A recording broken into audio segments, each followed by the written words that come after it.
உன் மனதை பாவிகள் மேல் பொறாமை கொள்ள விடாது. நீ நாடோறும் கர்த்தரை பற்றும் பயத்தோடு நிச்சயமாகவே முடிவு உண்டு. நம்பிக்கை வீண் போகாது. அல்லேலூயா சொல்லுவோமா? நிச்சயமாகவே முடிவு உண்டு, உங்கள் நம்பிக்கை வீண் போகாது. ஆமென் சொல்லுவோமா? கர்த்தரை தேடுகிற அருமையான பிள்ளைகளே, கர்த்தரை தேடி வந்திருக்கிற அருமையான தேவ ஜனமே, ஆண்டவர் உங்களுக்கு கொடுக்கிறதான ஒரு வாக்கு, நிச்சயமாகவே உன் ஜெபத்திற்கு முடிவு உண்டு. நிச்சயமாகவே உன் கண்ணீருக்கு முடிவு உண்டு. நிச்சயமாகவே உன் துன்பத்திற்கு முடிவு உண்டு. நிச்சயமாகவே உன்னுடைய பாடுகளுக்கு முடிவு உண்டு.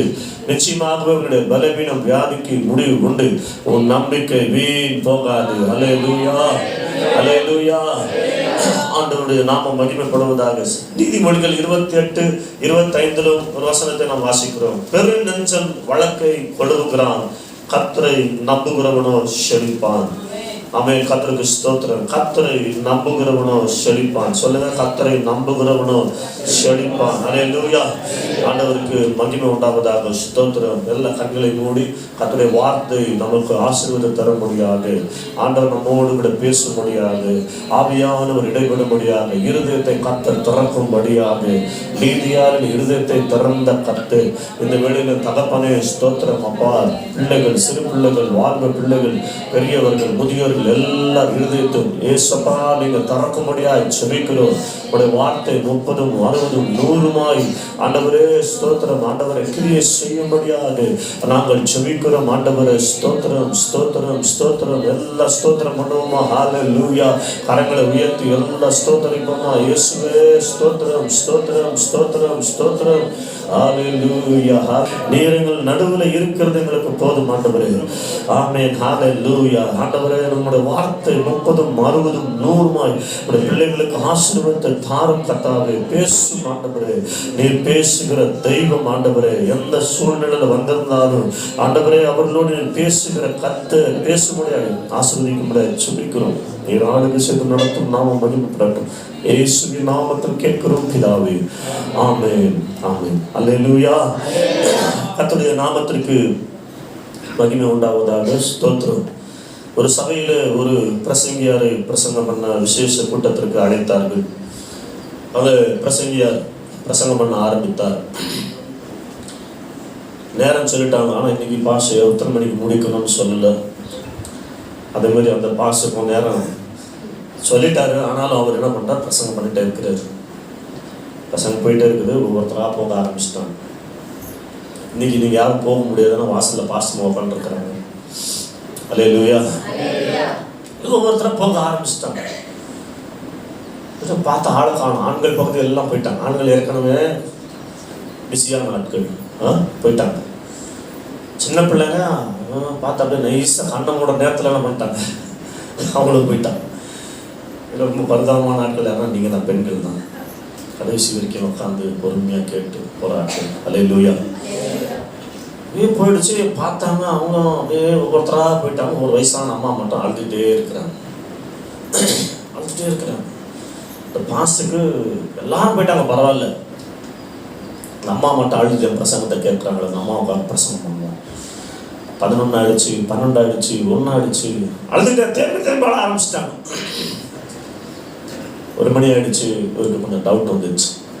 எதுக்காக அழுகுறாங்கன்னு தெரியல. நம்ம பிரசங்கத்துக்காக அழுகுறாங்களா அல்லது எதுவுமே அதை எதுக்காக அழுகுறாங்களே கேட்டுடலாம் அப்படின்னு சொன்னோன்னே நான் கிட்ட போனோம். இன்னும் தேம்ப அழறாங்க. அழுத உடனே, அம்மா என் பிரசங்கம் அவ்வளோவா நல்லா இருந்துச்சு. ஏன்னா அவ்வளோ என் பிரசங்கம் பண்ணுற ஆரம்பிச்சிருந்தா கொஞ்சம் நேரம் பண்ணிட்டாங்க, எல்லாம் போயிட்டாங்க. நீங்கள் ஒருத்தர் தான் பிரசங்கத்துக்கு இன்னும் சந்தோஷமாக நான் பிரசங்கம் பண்ணிட்டுருக்கேன். பிரசங்கம் அவ்வளோவா நல்லா இருந்துச்சு அப்படின்னு சொல்லிட்டு நம்ம கேட்டாங்க. அந்த அம்மா சொன்னாங்களா, பாஸ்டர் நான் எங்கள் வீட்டில் ஒரு ஆடு ஒன்று வளர்த்தேன். ஒரு ஆடு அவன் செல்லமாக வளர்த்தோம். அது நீங்கள் கிராமத்தில் வந்துருக்கணும், உங்களுக்கு தெரியும். மாடு ஆடெல்லாம் ரொம்ப செல்லமாக வளர்ப்பீங்க, ரொம்ப ரொம்ப பாசமாக வச்சுருப்பீங்க. நம்ம செல்லமாக வளர்த்தாங்க அந்த ஆடு. போன வாரத்தில் அந்த ஆடு செத்து போயிடுச்சு பாஸ்டர். சரி, அதுக்கு என்னம்மா இப்போ ஒரு நாள் எல்லாம் செத்து தான் ஆகணும். ஆமாம் பாஸ்டர், எங்கள் ஆடுக்கு ஒரு தாடி இருந்தது பாஸ்டர், குறுந்தாடின்னு சொல்லுவாங்கள்ல. அந்த ஆடுக்கு குறுந்தாடி இருந்தது பாஸ்டர். நீங்களும் குறுந்தாடி வச்சு நின்றுட்டு இருக்கிறீங்களா? உங்களை பார்த்த உடனே, உங்கள் தாடியை பார்த்த உடனே எங்கள் ஆடு ஞாபகம் வந்துச்சு பாஸ்டர். அட பாவி மனுஷன், பாஸ்டர் பிரசங்கம் ஒன்று ஆரம்பிச்சதும் நம்ம இதை நினச்சி தான் இருக்கிறாங்க. ஆரை நினைச்சு தான் இருக்கிறாங்க, பிரசங்கத்தை நினைச்சு அழுவல. அல்லேலூயா. இங்கே தான் இருக்கிறீங்களா? அல்லேலூயா. அவன் அடிக்கடி கையை உயர்த்து அல்லேலூயா ஆமென் ஸ்தோத்திரம் சொன்னாதான் நானும் நீங்கள் இருக்கிறீங்கன்னு நினைக்க முடியும். அல்லேலூயா. ஆமாம், கர்த்தருக்கு ஸ்தோத்திரம்னா நான் தாடி வச்சுட்டு வரல. அல்லேலூயா. கர்த்தருடைய நாமத்திற்கு மகிமை உண்டாவதாக. மனுஷனை நம்பி, பணத்தை நம்பி, உறவினர்களை நம்பி, டாக்டர்களை நம்பி, எதிர்காலத்தை நம்பி, வேலையை நம்பி, பிசினஸை நம்பி ஒருவேளை நீங்கள் ஏமாந்து போயிருக்கலாம். கர்த்தருடைய வார்த்தை தெளிவாக சொல்லுகிறது, கர்த்தரை நம்புகிறவனோ அவன் வாழ்க்கையில் அவன் நம்பிக்கை ஒரு நாளும் வீண் போகாது. நிச்சயமாகவே முடிவு உண்டு, உங்கள் நம்பிக்கை வீண் போகாது. கரங்களை தட்டி ஆண்டவரை நாம் மகிமைப்படுத்துவோமா? ஹல்லேலூயா. ஒரு நாளும் நம்பிக்கை வீண் போகாது. தேவ பிள்ளைய கர்த்தரை நம்புகிற பிள்ளைகள் வாழ்க்கையில் ஒரு நாளும் நம்பிக்கை வீண் போகாது. ஏன்னா கர்த்தர் உன்னை உண்டாக்கினவர், கர்த்தர் உன்னை உருவாக்கினவர், கர்த்தர் உன்னை தாயின் கர்ப்பத்தில் உண்டாக்கி உன்னை ஏற்ற வேளையில பூமிக்கு கொண்டு வந்து ஏற்ற வேளையில ரட்சித்து உன்னை ஆண்டவர் முன்குறித்து உன்னை தெரிந்து கொண்டு இந்த சபையில கொண்டு வந்து வைத்திருக்கிறான்னு சொன்னால் நிச்சயமாக வாழ்க்கை செழிப்பாய் வைப்பதற்காகத்தானே தவிர இருக்கிற நிலையில் தரித்திரத்தாக்குவதற்காக அல்ல. கரங்களை தட்டி கர்த்தரை மகிமைப்படுத்துவோமா? ஆமென். ஹல்லேலூயா. கர்த்தரை நம்புகிறவனோ செழிப்பான், நம்பிக்கை வீண் போகாது. ஆண்டவருடைய நாமத்திற்கு மகிமை உண்டாகட்டும். பரிசுத்த வேதாகமத்துல ஒரு சம்பவத்தை நாம் பார்க்கிறோம். லூக்கா சுவிசேஷம் 5ஆம் அதிகாரத்துல 1ஆவது வசனத்திலிருந்து 10ஆவது வசனத்தை வரைக்கும் நீங்க வாசிச்சு பார்க்கும்போது அந்த சம்பவம் இப்படி சொல்லுகிறது. ஆண்டவர் இயேசு கிறிஸ்து பூமியில வாழ்ந்த நாட்களிலே ஒரு முறை அவர் அந்த கலிலேய கடற்கரை ஓரம் போய் கொண்டிருக்கிற பொழுது அங்கே ஒரு படகை கண்டார். கவனிங்க, அந்த சம்பவத்தை நான் சொல்லிடுறேன், நீங்க வசனத்தை நீங்க இப்ப பார்க்கணும். நேரம் இல்லை, 11 மணிக்கெல்லாம் நான் முடிக்கணும். அல்லேலூயா. அதனால வேகமா என் கூடவே நீங்க வரும்படி அன்பா கேட்கிறேன். இருக்கிறீங்களா? அல்லேலூயா. ஆண்டவருக்கு ஸ்தோத்திரம். அந்த சம்பவத்துல பார்க்கிறோம், அந்த படகு பேதுருவின் படகா இருந்தது. ஆண்டவர் இயேசு கிறிஸ்து சொன்னார், பேதுருவே அந்த படகை சற்று தள்ளி கொண்டு போய் அங்கே நிறுத்தன்னு சொன்ன படகு நிறுத்தினான். அதுல இயேசு கிறிஸ்து உட்கார்ந்து பிரசங்கம் பண்ணினார். திரளான ஜனங்கள் பிரசங்கத்தை கேட்டார்கள். பிரசங்கத்தை கேட்டுட்டு ஜனங்கள்லாம் போய்விட்டார்கள். பேதுருவு படகு கொடுத்த அந்த பேதுருவை பார்த்தாண்டு சொல்லுகிறார், ஆழத்துல கொண்டு போய் படகை தள்ளி கொண்டு போன்னு சொல்லி அங்க போய் வலைய போடுங்க. பேதுரு சொல்லுகிறார், இரவெல்லாம் பிரயாசப்பட்டோம், ஒரு மீனும் அகப்படவில்லை என்று சொன்ன பொழுது ஆண்டவர் சொல்லுகிறார், வலையை போடு, வார்த்தை நம்பி வலையை போடுகிறேன்னு சொல்லி பேதுரு வலையை போட்ட பொழுது திரளான மீன்கள், 2 படகுகள் நிறைய மீன்கள் கிடைத்தது என்று சொல்லி நாம் பார்க்கிறோம். அல்லேலூயா. அந்த சம்பவத்திலிருந்து ஒரு சில வசனங்கள், சில காரியங்கள் உங்களோடு கூட இன்னைக்கு ஆண்டவர் இடைபடுவாராக. அல்லேலூயா. 1ஆவது வசனத்தை நாம் பார்க்கிறோம். பின்பு அவர் கெனசரேத்து கடல் அருகே நின்ற போது திரளான ஜனங்கள் தேவ வசனத்தை கேட்கும்படி அவரிடத்தில் நெருங்கினார்கள். கரங்களை தட்டி ஆண்டவரை நாம் மகிமைப்படுத்துவோமா? ஸ்தோத்திரம். நல்ல கையை தட்டி அந்த ஜனம், ஆமென், ஹல்லேலூயா. அந்த ஜனம் எதற்காக வந்தது? தேவ வசனத்தை கேட்கும்படியாக வந்தார்கள். அல்லேலூயா சொல்லுவோமா? ஆராதனைக்கு வருகிற தேவ பிள்ளையே, கர்த்தரை தேடுகிற தேவ பிள்ளையே, உன்னோட வாழ்க்கையில ஆராதனைக்கு வரும் பொழுது உன்னோட ஆசை வாஞ்சல் என்னவா இருக்கணும்னா தேவ வசனத்தை கேட்கறதுக்கு வரணும். அல்லேலூயா சொல்லுங்க. எனக்கு என்ன அற்புதம் நடக்கும், எனக்கு என்ன கிடைக்கும், எனக்கு என்ன இன்னைக்கு நான் காரியத்தை கர்த்தர் கொடுப்பார் என்பதை காட்டிலும் தேவ வசனத்தை கேட்பதற்கு உற்சாகமாய் ஆவலாய் வாருங்கள் என்று சொல்லி ஆண்டவர் உங்களுக்கு அறைகூவல் கொடுக்கிறார். அல்லேலூயா. அல்லேலூயா. அன்றைக்கு இருந்த ஜனங்கள் ஆண்டவர் இயேசு கிறிஸ்து அநேக அற்புதங்கள், அதிசயங்கள், அடையாளங்களை செய்து கொண்டிருக்கிற வேளையில அந்த ஜனங்களை பார்க்கும்போது நான் ஆச்சரியப்பட்டேன். அந்த ஜனங்களை குறித்து கவனிக்கும் போது ஆச்சரியப்பட்டேன். அந்த ஜனங்கள் வசனத்தை கேட்க வந்தார்கள், இயேசுவின் வார்த்தை கேட்க வந்தார்கள். அல்லேலூயா. உங்களுடைய வாழ்க்கையில வார்த்தைக்கு முக்கியத்துவம் கொடுங்கள், வசனத்திற்கு முக்கியத்துவம் கொடுங்கள், தேவனுடைய வார்த்தையை முக்கியப்படுத்துங்கள், தேவனுடைய வார்த்தையை கனம் பண்ணுங்கள், தேவனுடைய வார்த்தைக்கு முதலிடம் கொடுங்கள். ஆமென். நிச்சயமா தேவன் உங்களை ஆசீர்வதிப்பார். அல்லேலூயா. தேவ வசனத்தை கேட்கும்படி அவர்கள் வந்தார்கள். ஏன் தேவ வசனத்தை கேட்கும்படி வந்தார்கள்? தேவனுடைய வார்த்தையில என்னென்ன ஆசீர்வாதம் இருக்குன்னு நீங்க தெரிஞ்சுக்கிட்டீங்கன்னு சொன்னா வசனத்தை கேட்கத்தான் நீங்க வருவீர்கள் ஆராதனைக்கு. அல்லேலூயா. அதே லூக்கா சுவிசேஷம் 5ஆம் அதிகாரத்துல 17ஆவது வசனத்துல வாசிக்கும் போது, பின்பு ஒரு நாள் அவர் உபதேசித்துக் கொண்டிருக்கிற போது கலிலேயா யூதேயா நாடுகளில் சகல கிராமங்களிலும் எருசலேம் நகரத்தாரிலும் இருந்து வந்த பரிசேயரும் நியாயசாஸ்திரிகளும் உட்கார்ந்திருந்தார்கள். அப்பொழுது பிணியால் நோயாளிகளை குணமாக்கத்தக்கதாக கர்த்தருடைய வல்லமை விளங்கிச்சு. அல்லேலூயா. வார்த்தையை கேட்கும் வர நீங்க உங்க வாழ்க்கையில வசனத்தை கேட்க ஆசை வரும் பொழுது இங்க நடந்து இங்கே பிரசங்கம் பண்ணி கொண்டிருக்கிற வேளையில அந்த வார்த்தை உங்களுக்குள்ள குணமாக்கி கொண்டிருக்கிறது. இப்பொழுது நான் பிரசங்கிக்கிற இந்த வார்த்தை, இந்த வசனங்கள் எல்லாம் உங்களுக்குள்ள போய் உங்களுக்கு ஒரு சுகத்தை உண்டு பண்ணி கொண்டிருக்கிறது, உங்களுக்கு ஒரு விடுதலை உண்டு பண்ணி கொண்டிருக்கிறது, உங்களுக்குள்ள ஒரு ஜீவனை உண்டு பண்ணி கொண்டிருக்கிறது.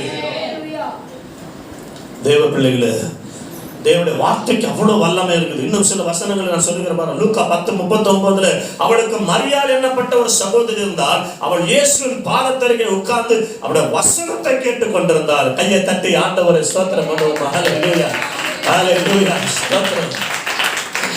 மார்த்தாள், மரியாள் ரெண்டு பேர் அக்கா தங்கச்சிங்க. மார்த்தாள் தான் இயேசுவை முதலாவது இயேசுவை வீட்டில் ஏற்றுக்கொண்டாள். வாங்க இயேசுநாதரை வீட்டில் ஏற்றுக்கொண்டு இயேசப்பா சேரை போட்டு உட்கார வச்சு உட்கார வச்சுட்டு அவள்தான் போயிட்டாங்க. அந்த அம்மா வேலை செய்ய போயிட்டாங்க. ஆனா மரியாள் என்ன பண்ணாங்க? அப்படியே வந்து அமைதியா ஒரு பாதத்துல உட்கார்ந்து, ஆண்டவரே நீ பேசும் நான் கேட்கிறேன். அல்லேலூயா, அல்லேலூயா. ஆண்டவர் என்ன சொல்றாரு? மார்த்தாள் சொல்றா, அநேக காரியங்களை குறித்து கவலைப்பட்டு கலங்கி போறா, வேலை செஞ்சு டயர்ட் ஆயிட்டா, சோர்ந்து போய் வந்து சொல்ற ஆண்டவர் கம்ப்ளைண்ட் பண்ற. ஆண்டவர் சொல்றாரு, மார்த்தாளே மார்த்தாளே, அநேக காரியங்களை குறித்து கவலைப்பட்டு கொண்டிருக்கிறார். தேவையானது ஒன்று, தன்னை விட்டு எடுப்படாத நல்ல பங்கை மரியாள் தெரிந்து கொண்டாள். அல்லேலூயா. நீங்க நிறைய காரியங்களை வச்சு கலங்கி போயிருக்கிறீங்களா? வேலை அது இதுன்னு சொல்லி பல வருத்தத்தோட வேதனையோட இருக்கிறீங்களா? அமைதியா போய் உட்கார்ந்து வசனத்தை படிங்க, தேவ வார்த்தை படிங்க. தேவையானது ஒன்று. ஆமேன், ஆமேன். அவர் உங்களை விட்டு எடுபடாத நல்ல பங்கு. கையை தட்டி ஆண்டவரை மகிமைப்படுத்துவோம். நல்ல பங்கு, உங்களை விட்டு எடுபடாத ஒரு நல்ல பங்கு இயேசு. இயேசு நல்ல பங்கு. இயேசு உட்கார்ந்து வசனத்தை கேளுங்க. அநேக காரியங்களை குறித்து கவலைப்பட்டு போய் கலங்கி போயிருக்கிறீங்களா? வீட்டுக்கு போங்க, நேரா இன்னைக்கு போய் உட்கார்ந்து வசனத்தை படிங்க. மணிக்கணக்கா படிங்க. வசனத்தை படிக்க படிக்க படிக்க படிக்க அநேக காரியங்களை கவலைப்பட்டு கலங்கி போயிருந்தீங்க பார்த்தீங்களா? அதெல்லாம் உங்களை விட்டு நீங்கி போய்விடும். அல்லேலூயா, ஆண்டவருக்கு மகிமை உண்டாவதாக. அப்போஸ்தலர் மத்தேயு 4:4 நாம் வாசிக்கிறோம். ஆண்டவர் இயேசு கிறிஸ்துவை பிசாசானவன் சோதிக்க வருகிறான். அவர் பிரதியுத்தரமாக, மனுஷன் அப்பத்தினாலே மாத்திரமல்ல தேவனுடைய வாயிலிருந்து புறப்படுகிற ஒவ்வொரு வார்த்தையினாலும் பிழைப்பான் என்று எழுதியிருக்கிறது என்றார். அல்லேலூயா. உங்க கையில இருக்கிற பைபிளை தூக்கிட்டு காட்டுங்க, அப்படியே தூக்கி காட்டுங்க, சொல்லுங்க, தேவனுடைய வார்த்தையினாலே, தேவனுடைய வாயிலிருந்து புறப்படுகிற ஒவ்வொரு வார்த்தையினாலும் நான் பிழைப்பேன். அல்லேலூயா. இதுல இருக்கிற ஒவ்வொரு வார்த்தையும் உங்களை பிழைப்பூட்டும். ஒவ்வொரு வார்த்தையும் உங்களை பலனடைய செய்யும். உங்களை ஆசீர்வதிக்கிற வார்த்தை. இது சாதாரண வார்த்தை அல்ல. கர்த்தருக்கு மகிமை உண்டாவதாக. எபிரேயர் 4:12 படிக்கும்போது பாருங்க, தேவனுடைய வார்த்தையானது ஜீவனும் வல்லமை உள்ளதாயும் இருபுறமும் கருக்குள்ள எந்த பட்டயத்திலும் கருக்கானதாயும் ஆத்மாவையும் ஆவியும் கணுக்களையும் ஊனையும் பிரிக்கத்தக்கதாக உருவ குத்துகிறதாயும் இருதயத்தின் நினைவுகளையும் யோசனைகளையும் வகையறுக்கிறதாயும் இருக்கிறது. தேவனுடைய வார்த்தை இந்த புஸ்தகத்துல இந்த பைபிள் நம்ம சொல்றோம். ஆனா தேவனுடைய வார்த்தைன்னு சொல்லி சொல்லப்பட்டிருக்குது. அந்த தேவனுடைய வார்த்தையில என்ன இருக்குதான்? ஜீவன் இருக்கிறது, வல்லமை இருக்கிறது. அல்லேலூயா, அல்லேலூயா. ஜீவன் இருக்குது. ஜீவன் என்று சொன்னால் உங்க உடலுக்கு தேவையான எல்லா ஆசீர்வாதங்களும் அந்த வார்த்தையில உண்டு. உங்களுக்கு வல்லமை உண்டு. அந்த வல்லமையான வார்த்தை உங்களுக்குள்ள கிரியை செய்யும், உங்களுக்குள்ள அற்புதத்தை செய்யும், உங்களை விடுதலையாக்கும், உங்களை ஆசீர்வதிக்கும். சத்தியத்தையும் அறிவீர்கள், சத்தியம் உங்களை விடுதலையாக்கும். நீங்க எந்த கட்டில இருந்தாலும் சரி, மந்திர கட்டில இருக்கிறேன், பில்லி சுனை கட்டில இருக்கிறேன், கடன் கட்டில இருக்கிறேன், பாவ கட்டில இருக்கிறேன், சாப கட்டில இருக்கிறேன், எந்த கட்டில இருக்கட்டும், தேவ பிள்ளையே வசனத்தை படிக்க படிக்க படிக்க படிக்க இந்த சத்தியம் உன்னை விடுதலையாக்கும். அல்லேலூயா. கொரிய தேசத்துல நடந்த ஒரு சம்பவம். அக்கா தங்கச்சி ரெண்டு பேர். அக்கா சபைக்கு போகிற சகோதரி. தங்கச்சி ஆலயத்துக்கு வரமாட்டா, கர்த்தரை தேட மாட்டா. தங்கச்சிக்கு திடீர்னு வயிற்றுல கட்டி வந்தது. அதை போய் டாக்டர் செக்அப் பண்ணி பார்த்தோம், ஸ்கேன் பண்ணி பார்த்து டாக்டர் சொல்லிட்டாங்க உங்களுக்கு கேன்சர், பிழைக்க மாட்டா, 3 மாசம் தான் உயிரோடு இருப்பா, அவ்வளவுதான். ஏன்னா குடல், சிறுகுடல், பெருகுடல் இடையில வந்துச்சு, ஆபரேஷன் பண்ண முடியாது, 3 மாசம் தான். உங்களுக்கு என்ன சாப்பிட பிடிக்குமோ சாப்பிட கொடுங்க, நீங்க கூட்டு போய் சந்தோஷமா வச்சுக்கோங்க, ஒண்ணுமே பண்ண முடியாது, அவ்வளவுதான்.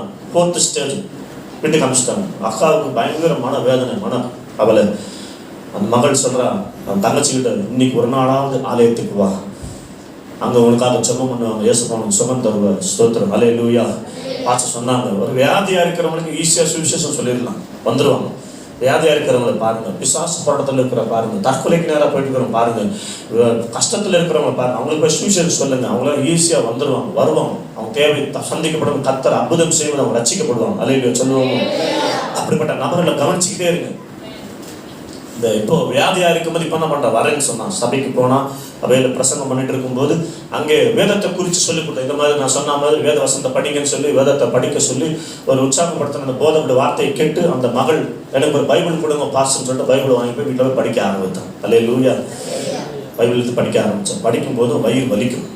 இந்த கேன்சர் அப்படின்னு சொன்னாலே பெயின், வலிதான். கேன்சர் வியாதி வந்தாலே வலிதான், தூங்க முடியாது, வலிக்கும், வேதனை இருக்கும். கேன்சர் நோயாளிகள் எத்தனையோ பேர் பார்த்து ஜெபம் பண்ணியிருக்கிறாங்க, பக்கத்தில் போக முடியாது, பேட் ஸ்மெல், வலி, அவங்க அதோட செத்து போயெல்லாம் நினைப்பாங்க, அதோட வாழ்றதோட செத்து போயெல்லாம் நினைப்பாங்க. அவ்வளோ வேதனை உள்ள ஒரு இந்த மகளுக்கு வயிற்றுல அப்படியே கேன்சர் கட்டி வலிக்குமா, அழுவுமா. ஆனால் பைபிள் படிச்சுட்டே இருப்பாங்க. பைபிள் படித்தா உடலுக்கு சுகம் ஆரோக்கியம் சொல்லி கேள்விப்பட்ட விசுவாசத்து பைபிள் படிக்கும். 1 மாதம் ஆச்சு, 2 மாதம் ஆச்சு, 3 மாதம் ஆச்சு, 6 மாதம் ஆச்சு, 1 வருஷம் ஆச்சு, 2 வருஷம் ஆச்சு. நான் சொன்னது உங்களுக்கு புரியலன்னு நினைக்கிறேன். அல்லேலூயா. படிக்க படிக்க படிக்க கேன்சர் கட்டியே மறைஞ்சு போச்சு. அல்லேலூயா. கையை தட்டி ஆண்டவரை மகிமைப்படுத்துவோமா, ஸ்தோத்திரம். அல்லேலூயா. ஓ காட், தேவனுடைய வார்த்தையிலே ஜீவன் வல்லமை இருக்குது. சாதாரணமான புஸ்தகம் இல்ல. கர்த்தருக்கு ஸ்தோத்திரம். நீங்க கையில் வச்சிருக்கிறது சாதாரண புஸ்தகம் அல்ல. மருத்துவத்தால எந்த ஒரு நபரால செய்ய முடியாத அற்புதமான சுகம், தெய்வீக சுகம், அற்புதமான சுகம், ஆச்சரியமான ஆசீர்வாதங்கள் எல்லாம் வேத புஸ்தகம் கர்த்தர் கொடுத்திருக்கிறார். அல்லேலூயா. ஆண்டவருடைய நாமத்திற்கு மகிமை உண்டாவதாக. ஸ்தோத்திரம். ஆண்டவர் நாமம் மகிமைப்படுவதாக.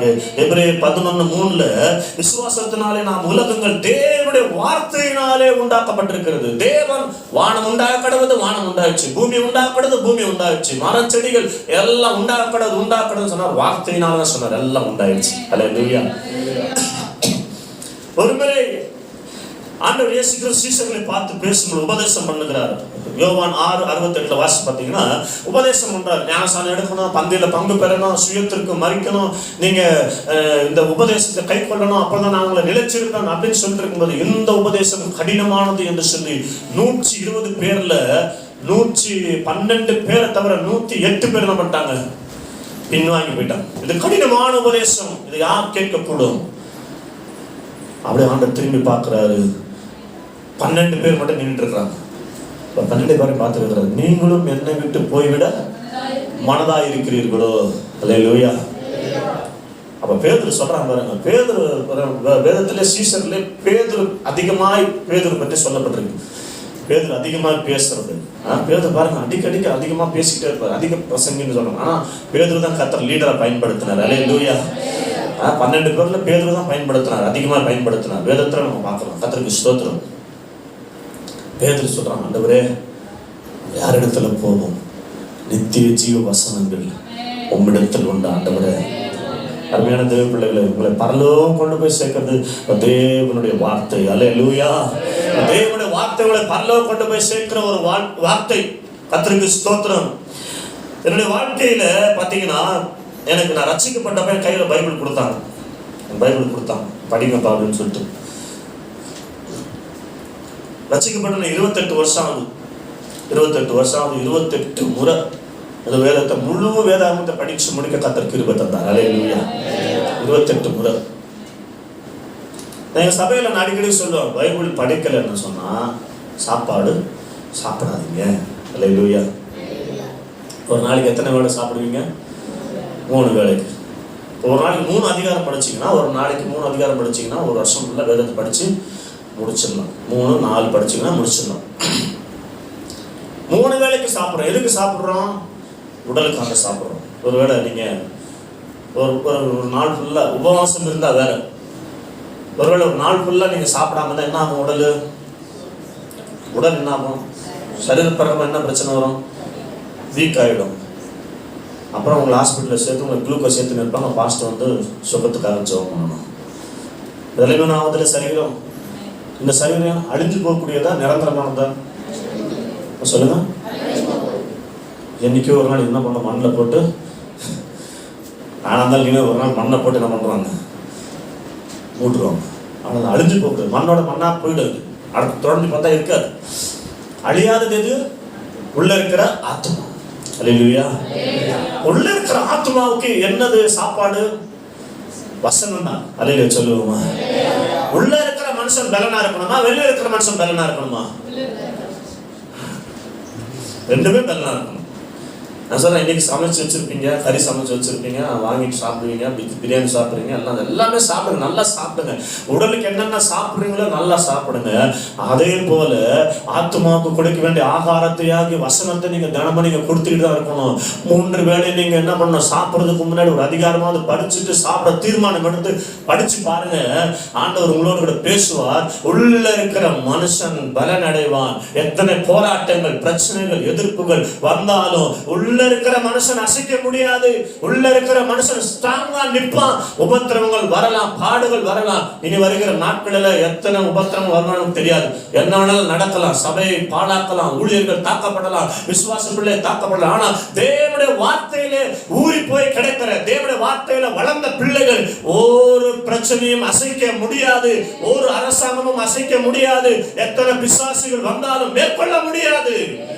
தேவனுடைய வார்த்தையில ஸ்திரமாய் நிற்கிறவர்கள், தேவனுடைய வார்த்தையில வாழுகிறவர்கள், தேவனுடைய வசனத்தின்படி நடக்கிறவர்கள்.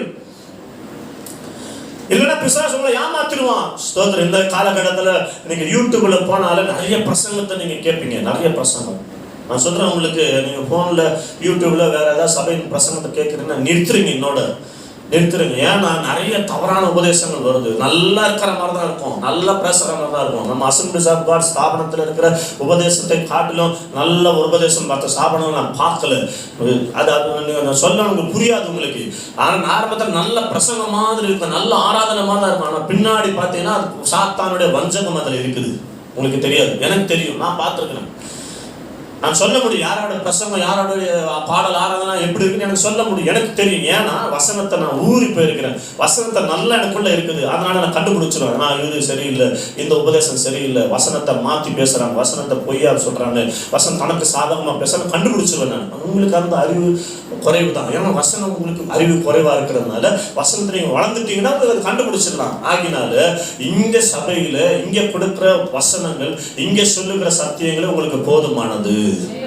அல்லேலூயா. இதை நீங்க சொல்றதை கேட்டு கீழ்ப்படிஞ்சாலே நீங்க மோட்சம் போயிடலாம். இங்கேயும் கர்த்தருக்காக பெரிய காரியங்களை செஞ்சிடலாம். அல்லேலூயா சொல்லுவோமா? ஆண்டவருக்கு மகிமை உண்டாவதாக. சங்கீதத்துல நான் வாசிக்கிறோம், 1ஆம் சங்கீதத்துல 1ஆம் வசனத்துல 2ஆம் வசனம் சொல்லப்பட்டிருக்குது. துன்மார்க்கருடைய ஆலோசனையில் நடவாமல், பாவிகளுடைய வழியில் நில்லாமல், பரியாசக்கார உட்காரும் இடத்தில் உட்காராமல், கர்த்தருடைய வேதத்தில் பிரியமாயிருந்து. அல்லேலூயா சொல்லுங்க. கர்த்தருடைய வேதத்தை எப்படி இருக்கணுமா? பிரியம் வேணும், ஆசை வேணும். அல்லேலூயா சொல்லுங்க. ஆசை சொல்லுங்க. ஆசை. பக்கத்தில் பார்த்து கேளுங்க, உங்களுக்கு ஆசை இருக்கா? பக்கத்தில் பார்த்து கேளுங்க, உங்களுக்கு ஆசை இருக்குதா?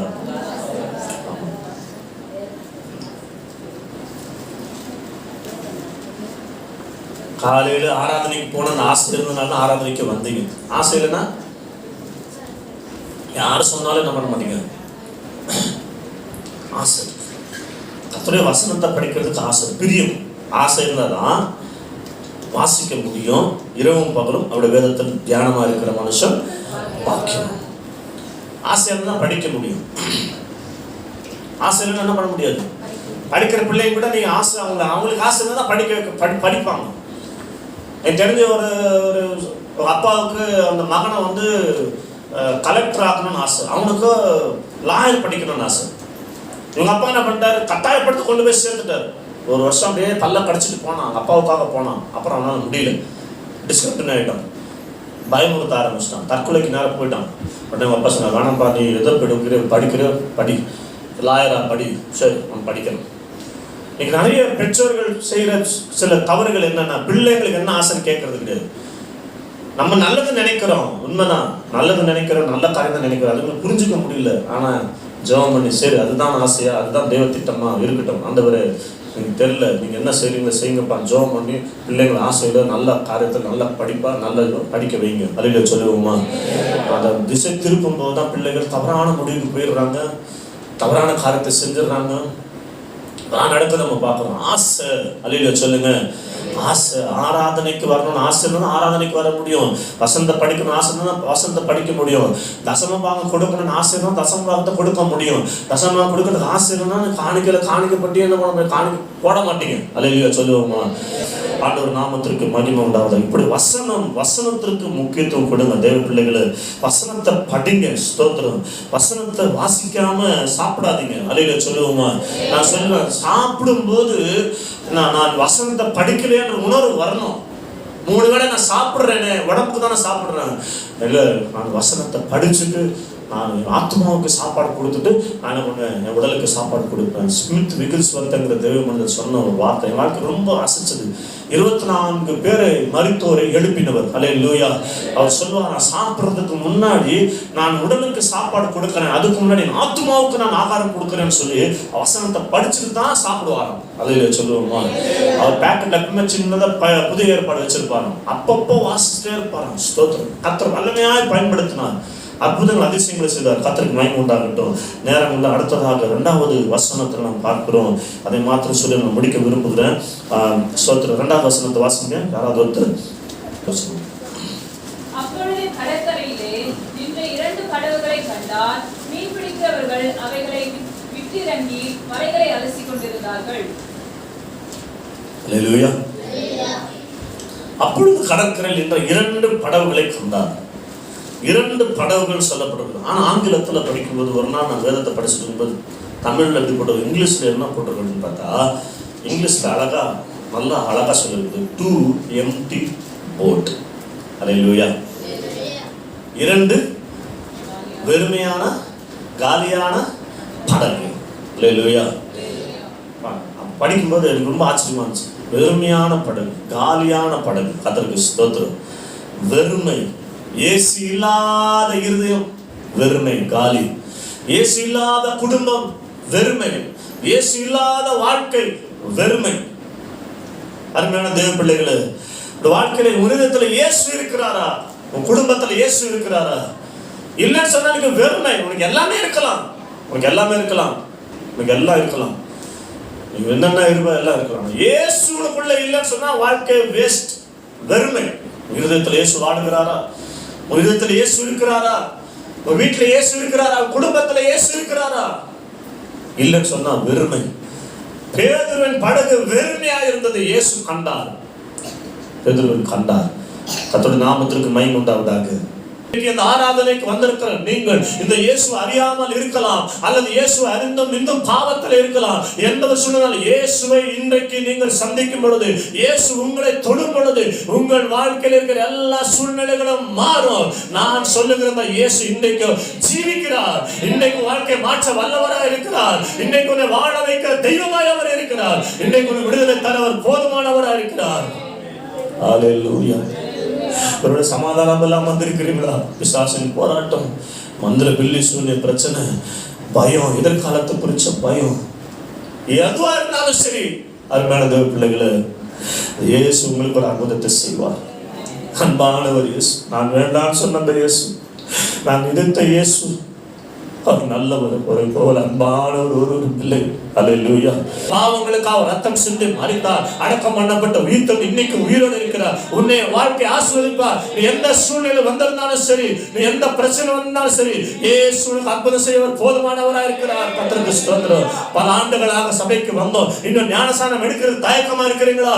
இன்றைக்கு தீர்மானம் எடுங்க, ஞானஸ்நானத்துக்கு ஒப்புக்கிடுங்க. ஸ்தோத்திரம். அல்லேலூயா. என்ன அபிஷேகம் பெறல, உங்களுக்காக கடைசியில் ஜெபிக்க போகிறேன். கர்த்தர் உங்களுக்கு அபிஷேகத்தை கொடுப்பார். அந்நிய பாஷை அடையாளத்தை அபிஷேகத்தை நீங்கள் பெற்றுக் கொள்வீர்கள். கர்த்தருக்கு ஸ்தோத்திரம். கர்த்தருக்காக வாழ தீர்மானம் எடுத்து இயேசுவின் பின்னே போக துணிந்தேன், இனி பின்னோக்கேன், நான் பின்னோக்கேன் என்று சொல்லி ஆண்டவருக்காக வாழ தீர்மானம் எடுத்து வரும் பொழுது, தேவ பிள்ளையே, ஆண்டவர் உன்னை ஆசீர்வதிக்கிறதை, ஆண்டவர் உன்னை உயர்த்துகிறதை, பரலோகத்தில் உனக்கு மேன்மையான ஆசீர்வாதம் வைத்திருப்பதை நீ ஒரு நாள்ல காண்பாய்.